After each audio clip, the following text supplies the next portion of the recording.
সন্তান পেটের মধ্যে থাকার কারণে মা যে রাত্রে ঘুমাতে পারেন না, সারা রাত ইবাদত বন্দেগী করলে যত সওয়াব হতো আল্লাহ রাব্বুল আলামিন মায়ের আমল নামার মধ্যে সেই সওয়াব দান করে দেন।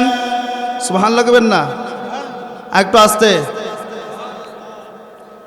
কিতাবের মধ্যে আরো এসেছে সন্তান পেটের মধ্যে থাকার কারণে মা যে ক্ষুধার কষ্ট করেন, মা যে ক্ষুধার কষ্ট করেন, পেট ভরে খেতে পারেন না, এই জন্য 10 মাস 10 দিন রোজা রাখলে যেই সওয়াব হতো আল্লাহ রাব্বুল আলামিন মায়ের আমলনামার মধ্যে সেই সওয়াব লিখে দেন।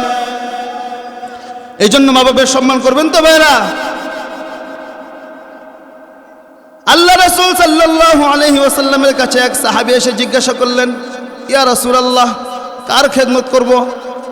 আল্লাহ রাসূল বললেন, তোমার মায়ের। তারপরে কার? বললেন, তোমার মায়ের। তারপরে কার? তোমার মায়ের। তারপরে কার? রাসূলুল্লাহ বললেন, তারপরে তোমার বাবার। তাহলে মায়ের গুণ কয় গুণ বেশি? কয় গুণ? 3 গুণ।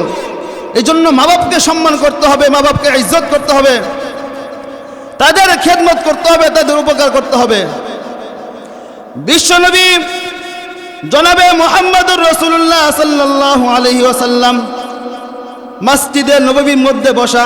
কোথায় বসা? মসজিদে নববীর মধ্যে বসা। এমন সময় একজন বৃদ্ধা মহিলা মসজিদে নববীর ভিতরে প্রবেশ করলেন। বিশ্বনবী সাল্লাল্লাহু আলাইহি ওয়াসাল্লাম ওই মহিলাকে দেখে দাঁড়িয়ে গেলেন। কি করলেন? দাঁড়িয়ে গেলেন। সাহাবায়ে কেরাম অবাক। বিশ্বনবী একজন বৃদ্ধা মহিলার জন্য দাঁড়িয়ে যায়। ওই বৃদ্ধা মহিলা যখন আরেকটু কাছে আসলেন, বিশ্বনবী জনাবে মুহাম্মদুর রাসূলুল্লাহ সাল্লাল্লাহু আলাইহি ওয়াসাল্লাম নিজের গায়ের চাদর মোবারক বৃদ্ধা মহিলার জন্য বিছিয়ে দিলেন। সাহাবায়ে কেরাম অবাক হয়ে গেলেন। একজন বৃদ্ধা মহিলার জন্য বিশ্বনবী দাঁড়ায়, আবার নিজের গায়ের চাদরখানা বিছিয়ে দেয়। ওই বৃদ্ধা মহিলা আসলেন। আসার পর বৃদ্ধা মহিলা বসলেন, কথাবার্তা বললেন। কথাবার্তা বলার পর যখন বৃদ্ধা মহিলা চলে যাবেন, এমন সময় ইয়া রাসূলুল্লাহ, বিশ্বনবী আবার দাঁড়িয়ে গেলেন। বৃদ্ধা মহিলা যখন চলে গেলেন, সাহাবীরা জিজ্ঞাসা করলেন, ইয়া রাসূলুল্লাহ, কিছুই তো বুঝতে পারলাম না। একজন বৃদ্ধা মহিলার জন্য বিশ্বনবী দাঁড়ায়, আবার নিজের গায়ের চাদরখানা বিছিয়ে দেয়, কিছুই বুঝতে পারলাম না। আমরা তো আশ্চর্য হয়ে গিয়েছি। আল্লাহ রাসূল বললেন, সাহাবীরা রে, তোমরা জানো না এই মহিলাকে? তোমরা এই মহিলাকে চিনো নাই? আমি আমার কিসমতে তেমন দুধ আমার মায়ের দুধ মিলে নাই। আমার কিসমতে আমার মায়ের দুধ আমার তেমন মিলে নাই। আমার মায়ের দুধ আমার তেমন জুটে নাই। কিন্তু আমি যার দুধ খেয়ে বড় হয়েছি, যার কুলে বসে বড় হয়েছি, ইনি হলেন আমার সেই দুধমা হযরত হালিমাতুস সাদিয়া রাদিয়াল্লাহু। কাইফা তাকফুরুনা বিল্লাহি ওয়া কুনতুম আমওয়াতান ফাআহইয়াকুম সুম্মা ইউমীতুকুম সুম্মা ইউহয়ীকুম সুম্মা ইলাইহি তুরজাউন।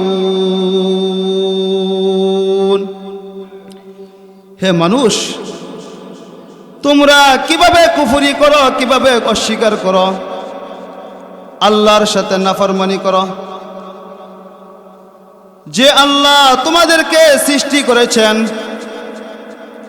তোমরা ছিলে মৃত। যে আল্লাহ তোমাদেরকে জিন্দা করেছেন, আবার সেই আল্লাহ তোমাদেরকে মৃত্যু দান করবেন। আবার সেই আল্লাহর কাছে তোমাদেরকে ফিরে যেতে হবে। হে মানুষ, তোমরা কিভাবে কুফরি করো, অস্বীকার করো?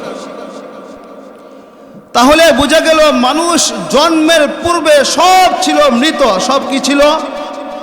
মৃত। সব কি ছিল? মৃত।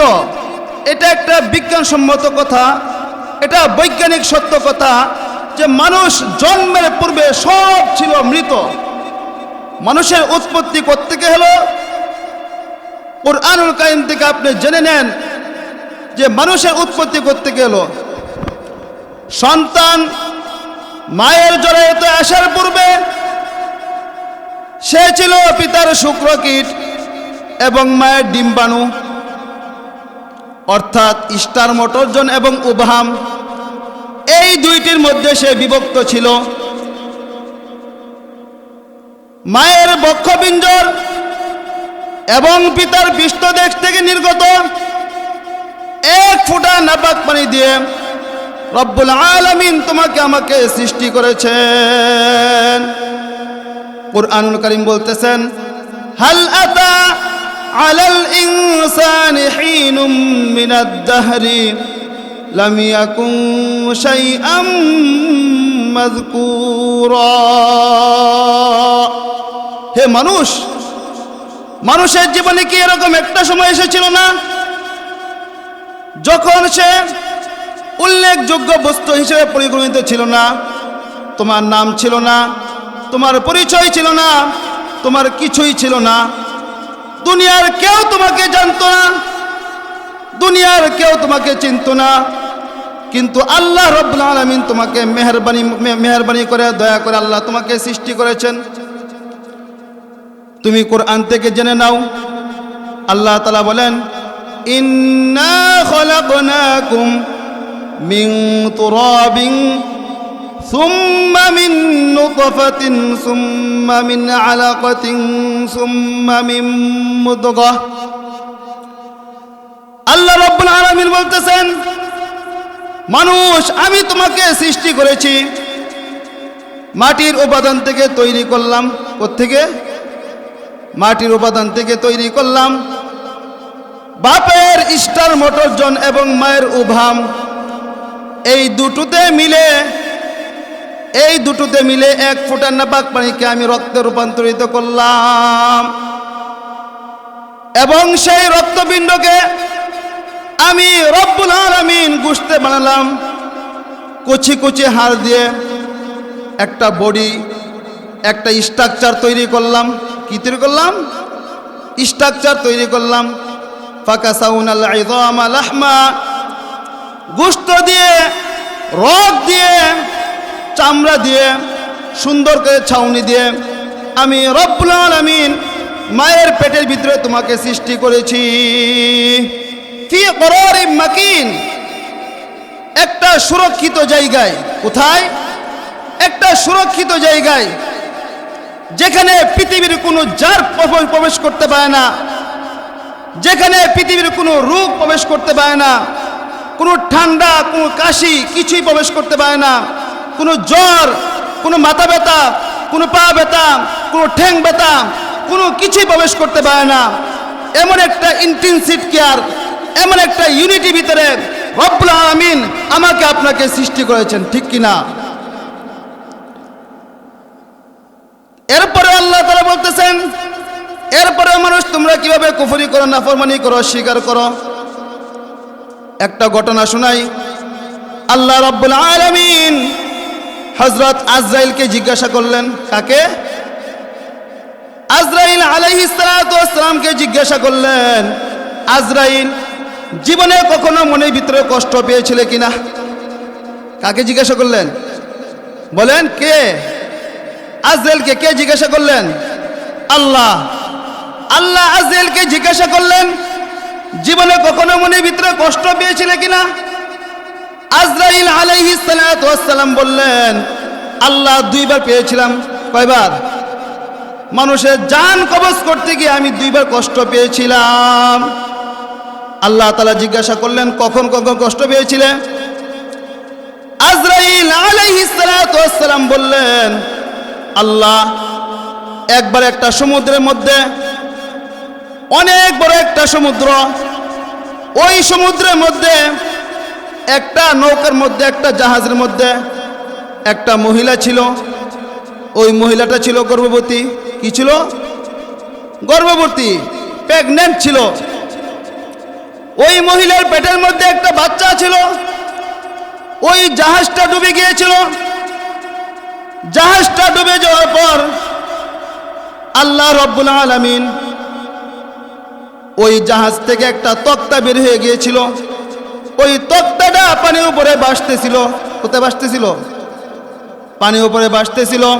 ওই তক্তার উপরে ছিল একটা মহিলা। ওই মহিলাটা ছিল প্রেগন্যান্ট। আল্লাহ তাআলা আজরাইলকে বললেন, আজরাইল যাও ওই মহিলার প্রসব ব্যথা শুরু করে দাও।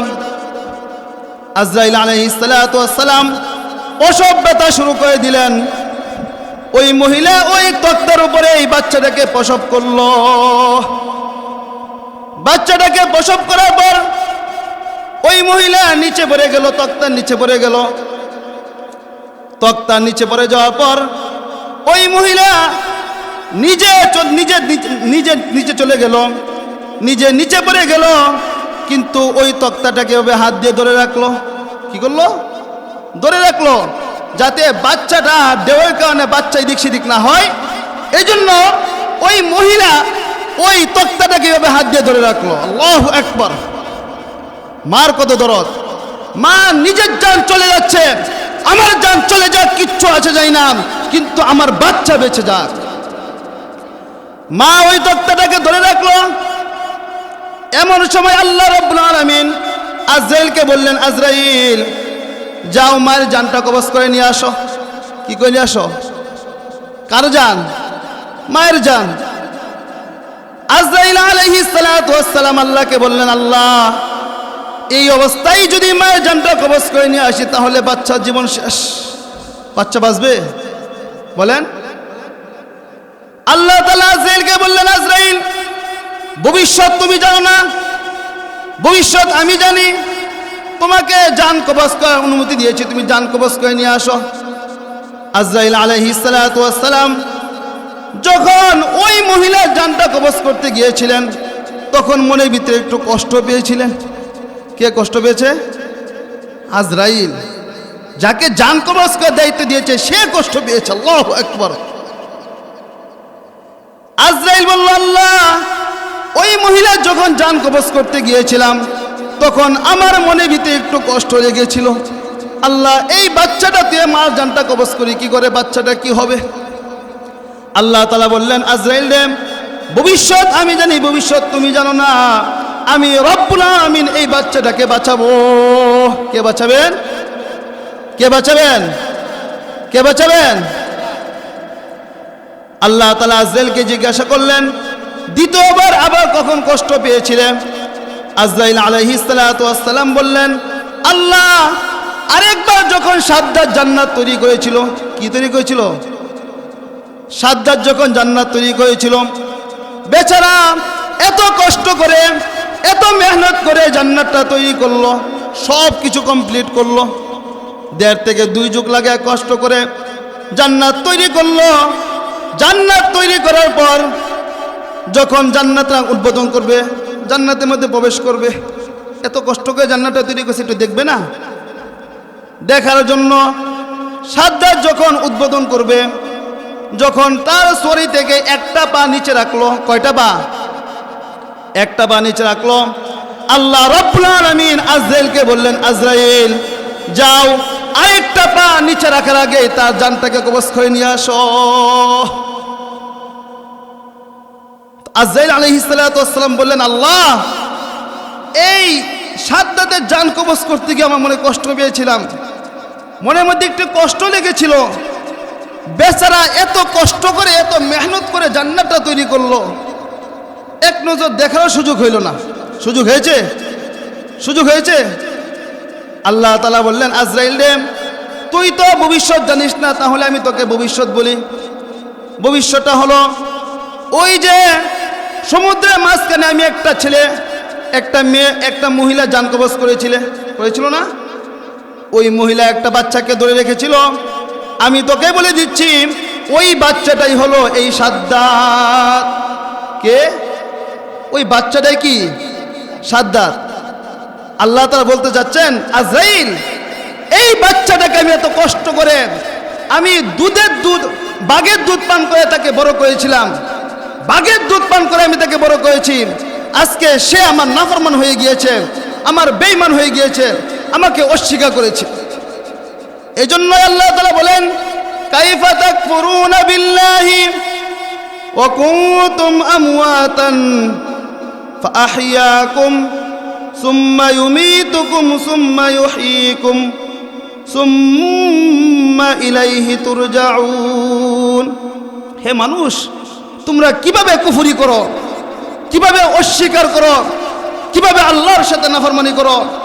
যে আল্লাহ তোমাকে সৃষ্টি করেছে, তুমি ছিলে মৃত, যে আল্লাহ তোমাকে জিন্দা করেছে, আবার সেই আল্লাহ তোমাকে মৃত্যু দান করবেন, আবার সেই আল্লাহর কাছে তোমাকে ফিরে যেতে হবে, তারপরেও তোমরা কিভাবে কুফরি করে অস্বীকার করো? ভাইয়ের আমার, এজন্য বলতে চাই, আল্লাহ তাআলা যেই মায়ের পেটের মাধ্যমে আমাদেরকে দুনিয়ার মধ্যে এনেছেন, তাদের অস্বীকার করবেন, তাদের কুফরি করবেন? এই জন্য আল্লাহ তাআলা বলতে চাচ্ছেন মা বাবার সাথে কিরকম ব্যবহার করবে। আল্লাহ তাআলা কুরআনে বলেন ওয়াসাইনাল ইনসানা বিওয়ালিদাইহি ইহসানা। আমি পৃথিবীর সমস্ত মানব মণ্ডলীকে আদেশ করেছি মা বাপকে সম্মান করো, তাদেরকে শ্রদ্ধা করো, তাদেরকে উপকার করো। কেননা মা তোমাকে অত্যন্ত কষ্ট করে গর্ভধারণ করেছে। কে করেছে? মা তোমাকে অত্যন্ত কষ্ট করে ডেলিভারি করেছে। গভীর রাত্রে পৃথিবীর সমস্ত মানুষ যখন ঘুমিয়ে পড়ে, গর্ভবতী মা ঘুমাতে পারেন না, সন্তান পেটের মধ্যে লাথি মেরেছে। কি মেরেছে? সন্তান পেটের মধ্যে লাথি মেরেছে, সন্তান পেটের মধ্যে গুঁতা মেরেছে, হাত দিয়ে ঘুষি মেরেছে। মায়ের ব্যথা শুরু হয়ে গিয়েছে।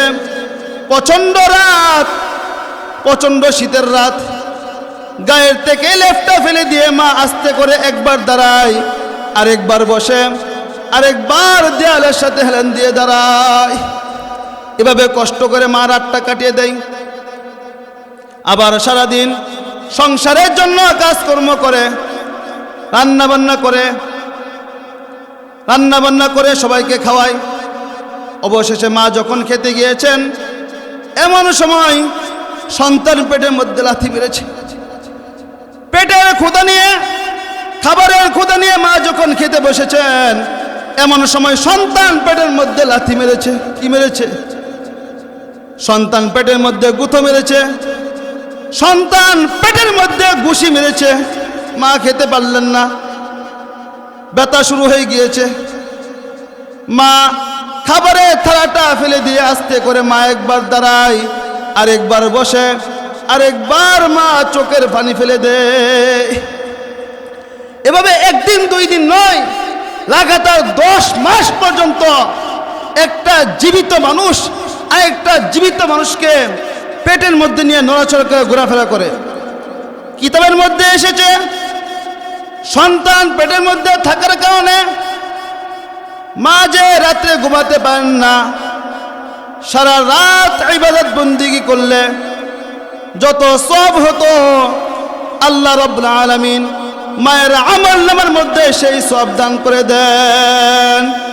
সুবহানাল্লাহ কইবেন না? একটু আস্তে। কিতাবের মধ্যে আরো এসেছে সন্তান পেটের মধ্যে থাকার কারণে মা যে ক্ষুধার কষ্ট করেন, মা যে ক্ষুধার কষ্ট করেন, পেট ভরে খেতে পারেন না, এই জন্য 10 মাস 10 দিন রোজা রাখলে যেই সওয়াব হতো আল্লাহ রাব্বুল আলামিন মায়ের আমলনামার মধ্যে সেই সওয়াব লিখে দেন। এই জন্য মা বাবার সম্মান করবেন তো ভাইরা। আল্লাহ রাসূল সাল্লাল্লাহু আলাইহি ওয়াসাল্লামের কাছে এক সাহাবী এসে জিজ্ঞাসা করলেন, ইয়া রাসূলুল্লাহ, কার খেদমত করব? আল্লাহ রাসূল বললেন, তোমার মায়ের। তারপরে কার? বললেন, তোমার মায়ের। তারপরে কার? তোমার মায়ের। তারপরে কার? রাসূলুল্লাহ বললেন, তারপরে তোমার বাবার। তাহলে মায়ের গুণ কয় গুণ বেশি? কয় গুণ? 3 গুণ। এই জন্য মা বাপকে সম্মান করতে হবে, মা বাপকে ইজ্জত করতে হবে, তাদের খেদমত করতে হবে, তাদের উপকার করতে হবে। বিশ্বনবী জনাবে মুহাম্মদুর রাসূলুল্লাহ সাল্লাল্লাহু আলাইহি ওয়াসাল্লাম মসজিদে নববীর মধ্যে বসা। কোথায় বসা? মসজিদে নববীর মধ্যে বসা। এমন সময় একজন বৃদ্ধা মহিলা মসজিদে নববীর ভিতরে প্রবেশ করলেন। বিশ্বনবী সাল্লাল্লাহু আলাইহি ওয়াসাল্লাম ওই মহিলাকে দেখে দাঁড়িয়ে গেলেন। কি করলেন? দাঁড়িয়ে গেলেন। সাহাবায়ে কেরাম অবাক। বিশ্বনবী একজন বৃদ্ধা মহিলার জন্য দাঁড়িয়ে যায়। ওই বৃদ্ধা মহিলা যখন আরেকটু কাছে আসলেন, বিশ্বনবী জনাবে মুহাম্মদ রাসূলুল্লাহ সাল্লাল্লাহু আলাইহি ওয়াসাল্লাম নিজের গায়ের চাদর মোবারক বৃদ্ধা মহিলার জন্য বিছিয়ে দিলেন। সাহাবায়ে কেরাম অবাক হয়ে গেলেন। একজন বৃদ্ধা মহিলার জন্য বিশ্বনবী দাঁড়ায় এবং নিজের গায়ের চাদরখানা বিছিয়ে দেয়। ওই বৃদ্ধা মহিলা আসলেন। আসার পর বৃদ্ধা মহিলা বসলেন, কথাবার্তা বললেন। কথাবার্তা বলার পর যখন বৃদ্ধা মহিলা চলে যাবেন, এমন সময় ইয়া রাসূলুল্লাহ বিশ্বনবী আবার দাঁড়িয়ে গেলেন। বৃদ্ধা মহিলা যখন চলে গেলেন, সাহাবীরা জিজ্ঞাসা করলেন, ইয়া রাসূলুল্লাহ কিছুই তো বুঝতে পারলাম না। একজন বৃদ্ধা মহিলার জন্য বিশ্বনবী দাঁড়ায় আবার নিজের গায়ের চাদরখানা বিছিয়ে দেয়, কিছুই বুঝতে পারলাম না, আমরা তো আশ্চর্য হয়ে গিয়েছি। আল্লাহ রাসূল বললেন, সাহাবীরা তোমরা জানো না এই মহিলাকে, তোমরা এই মহিলাকে চেনো নাই। আমার কিসমতে তেমন দুধ আমার মায়ের দুধ মিলে নাই, আমার কিসমতে আমার মায়ের দুধ আমার তেমন মিলে নাই, আমার মায়ের দুধ আমার তেমন জুটে নাই।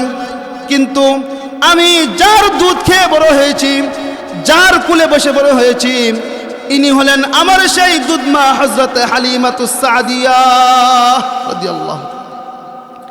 ভাইরা আমার, বিশ্বনবী মাকে সম্মান দিয়েছেন, দেন নাই? বিশ্বনবী মাকে সম্মান দিয়েছেন, মাকে ইজ্জত দিয়েছেন। এজন্য আপনারা পীর সাহেবদেরকে হাদিয়া দেন, মাওলানা সাহেবদেরকে হাদিয়া দেন। আমি বলবো হাদিয়া দেন, কোনো সমস্যা নাই, হাদিয়া দেওয়া সুন্নত, হাদিয়া নেওয়া সুন্নত।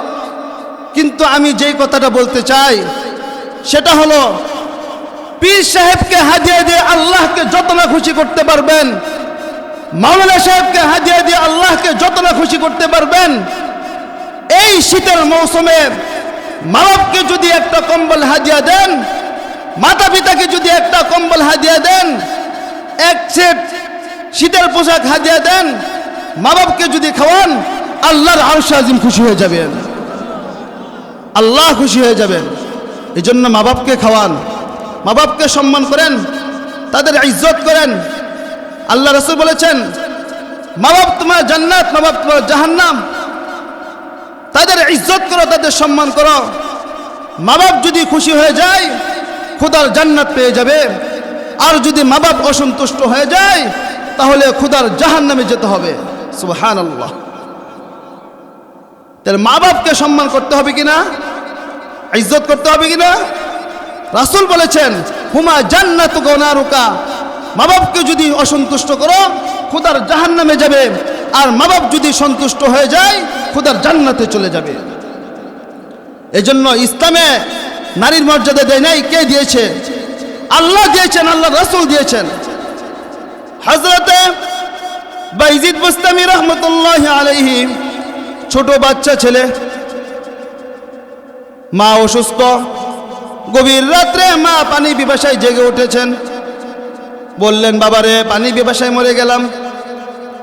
ছোট বাচ্চা ছেলে ঘরের ভিতরে পানি না পেয়ে বাহিরে দৌড়াদৌড়ি করলেন। অনেক দূর থেকে পানি নিয়ে আসলেন। পানি নিয়ে আসার পর গিয়ে দেখেন মা ঘুমিয়ে পড়েছেন। ছোট বাচ্চা ছেলে পানি নিয়ে দাঁড়িয়ে রয়েছেন। ফজরের সময় বাইজিদের মায়ের যখন ঘুম ভেঙে গেল, দেখলেন প্রচন্ড শীতের রাতে তার ছোট বাচ্চা বাইজিদ পানি নিয়ে দাঁড়িয়ে রয়েছে, থরথর করে কাঁপতেছেন। মা জিজ্ঞাসা করলেন, বাইজিদ দাও না কেন? বাইজিদ বুস্তামি রাহমাতুল্লাহি আলাইহি বলতেছেন, মা তুমি গভীর রাত্রে পানি চেয়েছিলে, ঘরের ভিতরে পানি ছিল না, অনেক দূর থেকে পানি আনতে হয়েছে।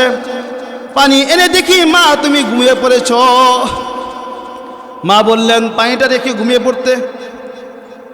ছোট বাচ্চা ছেলে বলতেছে, মা ঘুমাই নাই, যদি ঘুমিয়ে পড়ি মা তুমি যদি আবার পানি পিপাসায় জেগে ওঠো, তখন যদি তুমি যদি পানি চাও, আমি যদি সময় মতো না দিতে পারি মা তোমার কষ্ট হবে। এই জন্য মা সারা রাত তোমার পানি নিয়ে তোমার পায়ের কাছে দাঁড়িয়ে রয়েছি, কখন তুমি পানি চাও। মা বাইজিদের হাত থেকে পানিটা নিয়ে পান করলেন। পান করার পর আরাম বিছানার মধ্যে, সুন্দর বিছানার মধ্যে বাইজিদকে ঘুম পাড়িয়ে দিলেন। ঘুম পাড়িয়ে দিয়ে মা উঠে 2 রাকাত নামাজ পড়লেন। 2 রাকাত নামাজ পড়ে সেজদায় চলে গেলেন। সেজদায় চলে গিয়ে মা সেজদায় চলে গিয়ে বলতেছেন, আমার রব, আমার আল্লাহ, আয় আল্লাহ, আমার বাইজিদ আমার জন্য আজকে যা করেছে, আমি আমার মার কলিজা ঠান্ডা হয়ে গেছে, আল্লাহ তুমি তাকে সুলতানুল আরিফিন বানিয়ে দাও।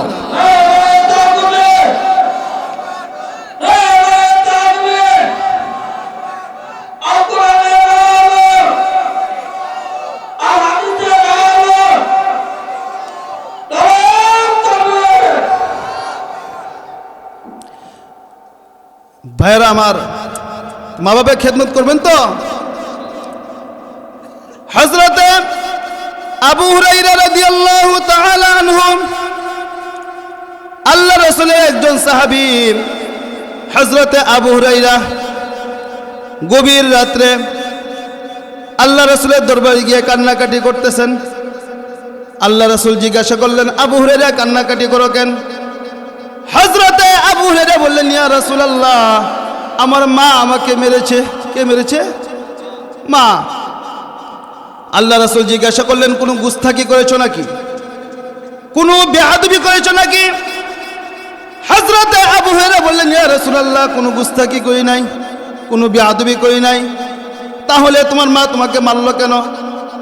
হযরতে আবু হুরায়রা বললেন, ইয়া রাসূলুল্লাহ, আমি আপনার দরবার থেকে যখন বাড়িতে ফিরেছি একটু রাত হয়ে গিয়েছিল।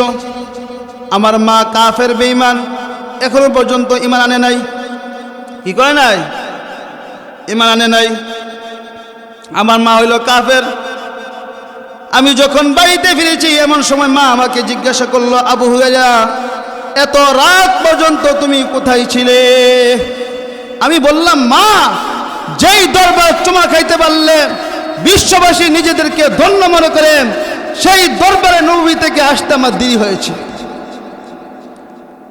আবু হুরায়রা বললেন, ইয়া রাসূলুল্লাহ, আপনার নাম শুনে আমার মায়ের পায়ের রক্ত মাথায় উঠে গেল। কি করলো? পায়ের রক্ত মাথায় উঠে গেল। সাথে সাথে মা আমাকে পিটাইতে আরম্ভ করলো আর বলল, আবু হুরায়রা হয়তো আমার বাড়ি ছাড়বে, আর না হয় মুহাম্মদের বাড়ি ছাড়বে, দুইটা একটা করবে। হযরতে আবু হুরায়রা বললেন, মা, তুমি বুড়ি মানুষ, তোমার গায়ে যত শক্তি রয়েছে সমস্ত শক্তি দিয়ে তুমি আমাকে পিটাও। তুমি আমাকে পিটাইতে পিটাইতে তোমার বাড়ি থেকে বের করে দাও। তোমার বাড়ি সহ तमाम দুনিয়া ছাড়তে রাজি রয়েছি, কিন্তু মুহাম্মদের দরবার ছাড়া সম্ভব না। এই কথা শোনার পর মা আমাকে গলা ধাক্কা দিয়ে বের করে দিলেন।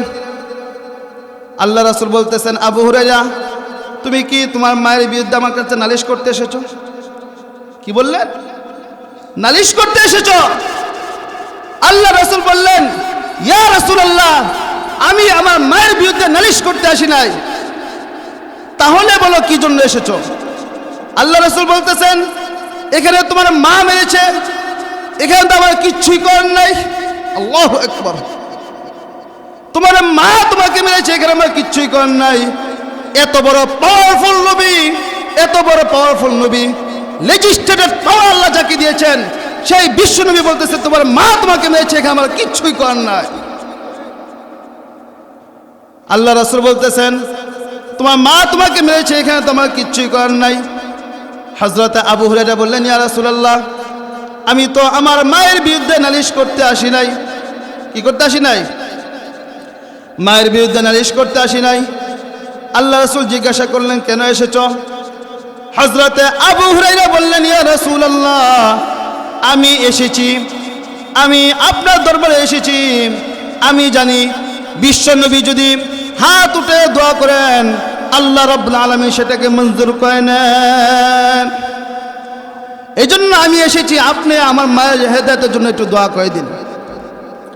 সাথে সাথে আল্লাহ নবী সাল্লাল্লাহু আলাইহি ওয়াসাল্লাম উপরের দিকে হাত উঠালেন আর বললেন, আল্লাহুম্মা ইহদি উম্মি আবি হুরাইরা। আয় আল্লাহ, আমি দোয়া করতেছি তুমি আবু হুরায়রার মাকে হেদায়েত নসিব করে দাও। এদিকে আল্লাহ রাসূল হাত উঠালেন, আবু হুরায়রা সমানে দৌড়াচ্ছে। কি করছে? সমানে বাড়ির দিকে দৌড়াচ্ছে। সাহাবায়ে কেরাম বললেন, কি ব্যাপার?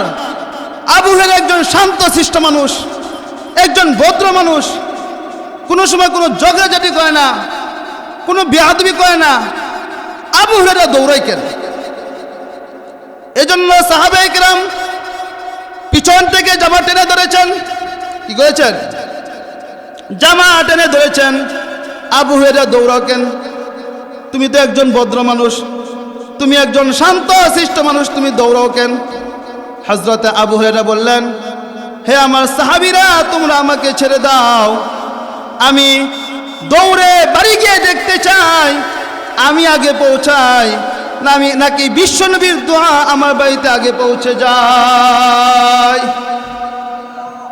এটা আমি দেখতে চাই। হযরতে আবু হুরায়রা রাদিয়াল্লাহু তাআলা আনহু যখন বাড়িতে পৌঁছে গেলেন, হযরতে আবু হুরায়রা রাদিয়াল্লাহু তাআলা আনহু যখন বাড়িতে পৌঁছে গেলেন, বাড়িতে পৌঁছার পর যখন দরজার মধ্যে নক করলেন, ভিতর থেকে মা বলতেছে, কে রে? হযরতে আবু হুরায়রা বললেন, মা, আমি তোমার ছেলে আবু হুরায়রা ফিরে এসেছি। মা বললেন, বাবা একটু দাঁড়াও, দরজা খুলতেছি। হযরতে আবু হুরায়রা বললেন, মায়ের গলার আওয়াজের মধ্যে কুফরির কর্কশতা পেলাম না, মায়ের গলার আওয়াজের মধ্যে শিরকিয়াতের গন্ধ পেলাম না, মায়ের গলার আওয়াজের মধ্যে তাওহীদের গন্ধ পেলাম। কিসের গন্ধ? পরে মুসলমান হতে চায়। হযরতে আবু হুরায়রা রাদিয়াল্লাহু তাআলা আনহু যখন মাকে বিশ্বনবীর দরবারে নিয়ে গেলেন, মা বিশ্বনবীর দরবারে গিয়ে কালিমা বললেন, লা ইলাহা ইল্লাল্লাহু মুহাম্মাদুর রাসূলুল্লাহ। ভাইরা আমার, এজন্য মা বাপকে সম্মান করতে হবে, ঠিক কিনা? মা বাপকে ইজ্জত করতে হবে, মা বাপকে সম্মান করতে হবে। আল্লাহ রাব্বুল আলামিন ইজ্জত বাড়িয়ে দিবেন। মা বাপের যদি সম্মান করেন, মা বাপকে যদি ইজ্জত করেন, তাহলে আল্লাহ রাব্বুল আলামিন কিসমত খুলে দিবেন, ভাগ্য খুলে দিবেন, ব্যবসার মধ্যে বরকত দিয়ে দিবেন, আপনার দোকানের মধ্যে বরকত দিয়ে দিবেন, চাকরির মধ্যে বরকত দিবেন। মা বাপের খেদমত করবেন তো?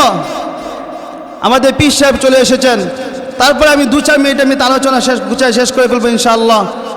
সর্বশেষ বলতে চাই, ভাইরা আমার, আমরা আমাদের জীবনটাও গুছাইতে হবে। কি করতে হবে? জীবনটা কি করতে হবে? গুছাইতে হবে। ছোট্ট এই জীবনটা আল্লাহ আমাদেরকে দিয়েছেন, এই জীবনটাকে আমাদেরকে গুছাইতে হবে। এই জন্যই সর্বশেষ শুধুমাত্র একটা কথা মনে পড়লো, এই কথাটা বলে শেষ করে দিব। যেহেতু পীর সাহেব বসে গিয়েছেন,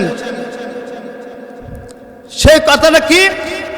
ভাই, আমরা যদি নিজের জীবনকে গুছাইতে পারি, আল্লাহ তাআলা, আজকে আমরা মনে করি সম্পদের মালিক হলেই মনে হয় কিছু হয়ে যায়, আধিপত্য আসলেই মনে হয় কিছু হয়ে যায়, সম্পদের মালিক হলেই মনে হয় কিছু হয়ে যায়।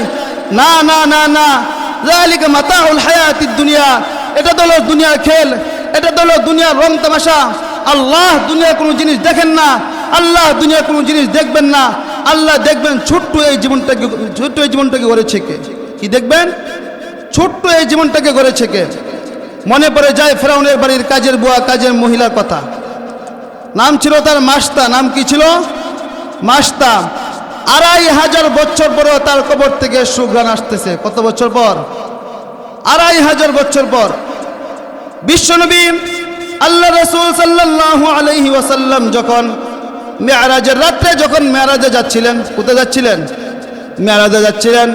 এমন সময় আল্লাহ রাসূল সাল্লাল্লাহু আলাইহি ওয়াসাল্লাম যখন ওই কবরের কাছে পৌঁছলেন, ওই কবরের কাছে পৌঁছার পর আল্লাহ রাসূল চিৎকার দিয়ে উঠলেন, বললেন, জিবরিল ইন্নী লা আজিদু রিহা জান্নাহ, আমি তো জান্নাতের সুগন্ধ অনুভব করতেছি।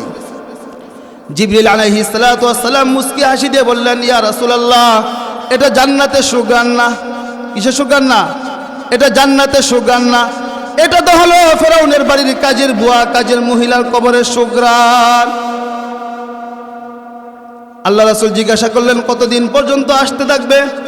বলছে, ইলা ইয়াউমিল কিয়ামাহ, কিয়ামতের দিন পর্যন্ত আসতে থাকবে।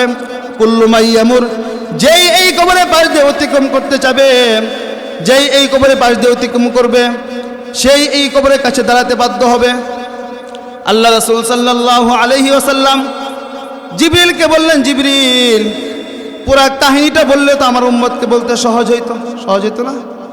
সহজ হইতো না? জিবরিল আলাইহিস সালাতু ওয়াস সালাম বললেন, ইয়া রাসূলুল্লাহ, সফর অনেক লম্বা, এক রাত্রে পরিসমাপ্তি ঘটাইতে হবে। কি করতে হবে?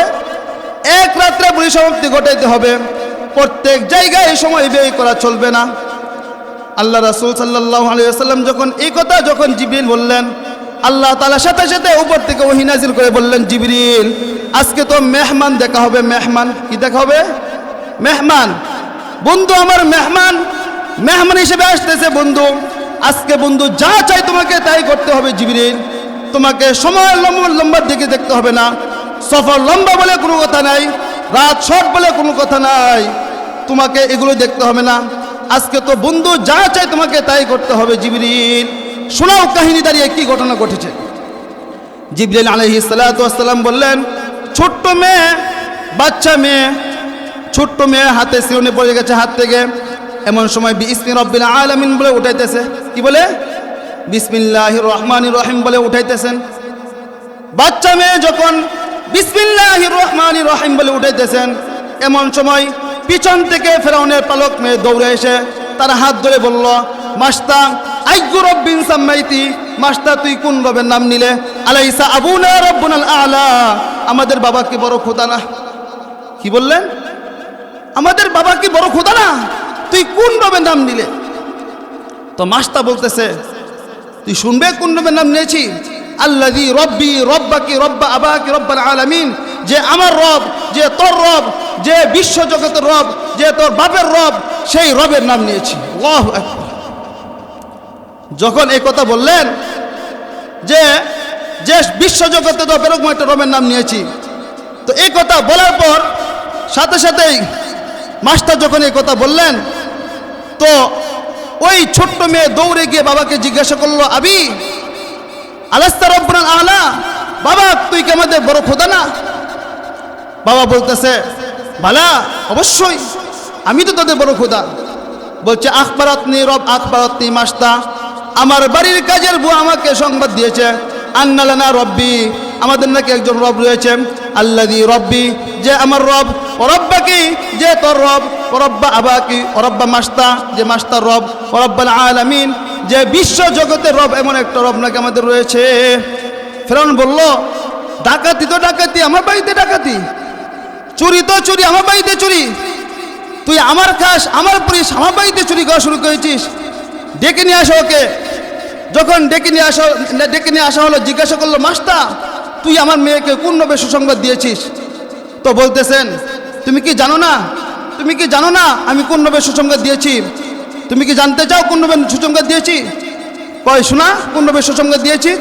তো বলতেছেন, আল্লাযী রব্বি লা ইলাহা ইল্লা হুয়ার রহমানুর রহিমুল মালিকুল কুদ্দুসুস সালামুল মুমিনুল মুহাইমিনুল আজিজুল জব্বারুল মুতাকাব্বিরুল খালিকুল বারিউল মুসাউবিরুল গফফারুল কাহ্হারুল ওয়াহাবুর রাজ্জাকুল ফাত্তাহুল আলিম القابض الباسط الخافض الرافع المعز المذل السميع البصير الحكم العدل اللطيف الخبير الحكيم العظيم الغفور الشكور العلي الكبير الحفيظ المقيت الحسيب الجليل الكريم الرقيب المجيب الواسع الحكيم الودود المجيد الباعث الشهيد الحق الوكيل القوي المتين الولي الحميد المحسن المبدئ المعيد المحيي المميت الحي القيوم الواجد الماجد الواحد الأحد الصمد القادر المقتدر المقدم المؤخر الأول الآخر الظاهر الباطن الولي متعالي البر التواب المنتقم العفو الرؤوف মালিকুল মুলকি যুল জালাল ওয়াল ইকরাম আল মুকসিতুল জামিউল গনিয়ুল মুগনিল মায়ুদ দার নাফিউন নূর আল হাদিউল বাগ আল হাদিল বাদিউল বাগিল ওয়ারিসুর রশিদুস সাবুর আল্লাযী রব্বি ওয়া রাব্বাক, সেই রবের নাম নিয়েছে। তো মাস্টার বলতেছে, ফেরাউন বলতেছে, তুমি কি আমার মানো না? বলছে প্রশ্নই আসে না, বলছে প্রশ্নই আসে না, বলছে পরিণতি কিন্তু ভয়াবহ হবে। বলছে ফাকদি মাং তা কত যা খুশি তুই তাই কর। তো একটা বাচ্চা ছিল কোলের মধ্যে, বাচ্চাটাকে তেলের মধ্যে নিক্ষেপ করে দিল। হাড্ডিগুলো একদিকে হয়ে গেল, মাংসগুলো একদিকে হয়ে গেল। বাচ্চার রূহ উপরের দিকে উঠতেছে আর বলতেছে উম্মি উম্মি উম্মি লা তাখাফি ওয়া লা তাহজানি, মা তুই ভয় পাইস না, মা তুই দুঃখিত হইস না, ফাইন্নাকা আলাল হক, তুই হকের উপর রয়েছিস, সারাজমাউ ফিল জান্নাতি ইনশাআল্লাহ, একটু পরে আমরা জান্নাতে মিলিত হয়ে যাব। আরেকটা বাচ্চা ছিল 7 বছরের, ওই বাচ্চাটাকেও ওই তেলের মধ্যে নিক্ষেপ করলো।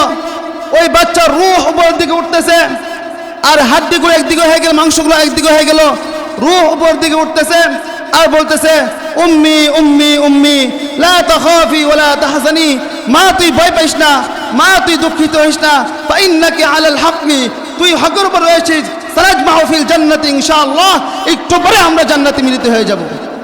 তো মা বলতেছে, ফেরাউন বলতেছে তোমার কোনো আবদার আছে? বলছে একটা আবদার যদি রক্ষা করিস। বলছে কি আবদার?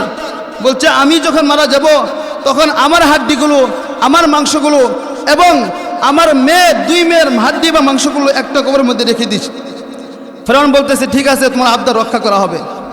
তো যখন মায়ের রূহ চলে গেল তখন সবগুলো গোশত এবং হাড্ডি একটা কবরের মধ্যে রাখা হলো। আজকে 2500 বছর হয়ে গিয়েছে, এখনো পর্যন্ত সেই কবর থেকে সুগান আসতেছে। সুবহানাল্লাহ লাগবেন না? এই জন্য আমাদের জীবন করতে হবে, করতে হবে না? আল্লাহ তাআলা আমাদেরকে মাতা পিতার খেদমত করার এবং জীবন করার তৌফিক